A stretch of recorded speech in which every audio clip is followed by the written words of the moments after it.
Hello guys and welcome here. So in this video we are going to talk about the CRITBINOM function inside of Microsoft Excel.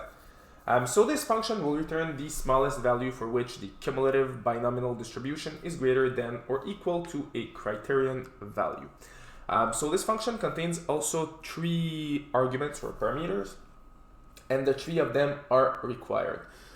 So the first one will be the trials. So this is the number of times that we are going to try. It has to be greater than 0. If it's not greater than 0, well, it's going to be an error. And then we have the probabilities. It has to be between 0 and 1. So in this case, it's going to be, well, in my case, it's 0.5, but it can be in percentage. The reason is you can't have something that is greater than 100% or a probability that will be smaller than 0%. And finally, we have the alpha. All right, now if we continue and we want to run our function, so it's pretty simple. How exactly it's going to work, we are going to start by writing down an equal sign. And then we can write down our function, which will be CRITBINOM. So it's just right here.